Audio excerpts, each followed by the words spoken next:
uNkulunkulu akakulonde uphile uphushe uphumelele. Pastor Tony ngoba ninofanele ukuthi-ke qhikela ukuthi inamba esizangu-remember i-channel 9 ka-5 Monday to Friday kuphela.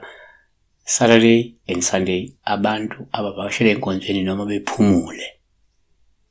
Sibheke uMkalush sawubona mfundisi. Ukubulala nomama wakho akakucacisile ukuthi ubelala ezini balele njengengube yodwa noma belele benza ucansi. Kodwa-ke lesi ngamabomu assume ukuthi shuthi lokhu kulala ukulala ngokocansi. Yabona? So number 1 ke uma ungeze uphuphulala nomama wakho ngokocansi. Yabona? Kodwa kuyocacisa ukuthi bebelele nje, belele ezilmelele. But uma bebenza ucansi sizothi thina ke 1 esikhathini uma ungeze uphuphumama kupha olubu uma ulele nomama. Yabona? Lokhu kusho ukuthi kungenzeka uyakhonjiswa ukuthi ke kumele usukume ngabe kuyazelapha isichitho ongenze kusithola ke ngokulala nento eyisilwane esizenza umama wakho ngesikhathi nilele ebusuku. Yabona?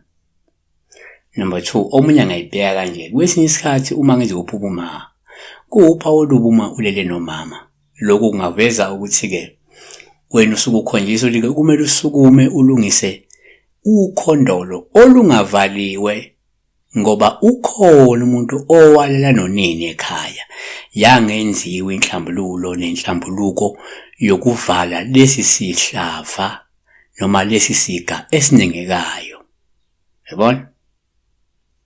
Number 3 ngokwesintu uma uphuphumama kungaba uphawu olubi futhi umulele nomama olungabe lusho ukuthi ngeze kukhonjiswa ukuthi ke kunesidalwa okanye yithongo elisondela ke lingcolile elidinga ke lokugezwa lihlanjululwe. Abanye abantu uma kunelesi sidalwa esithanda ukusondela kodwa esuke sidinga lokuthi singathintwa ngokugezwa ngokuhlanjululwa angayibona futhi ngalendlela lena.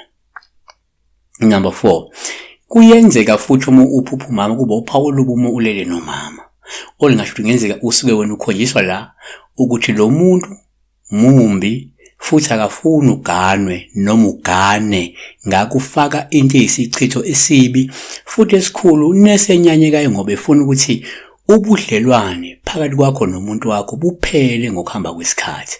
Abanye abantu bangayiphupha bezibandakanya nenkonzo yasekamelweni nabazali babo ngoba lo muntu kunento eyisichitho lesuke ifaka la ekuthenini ubudlelwane bakho buhambe bungalungi ngoba efuna wena ushanje la ekhaya ukugela ekhaya. Yabo? Sabonga kakhulu ke besibheka la ukuphuphulele nomzali wakho okungaba uma wakho njengamanje kodwa noma thulele nobaba wakho kuzofanana futhi. Yabona? Siyathoba.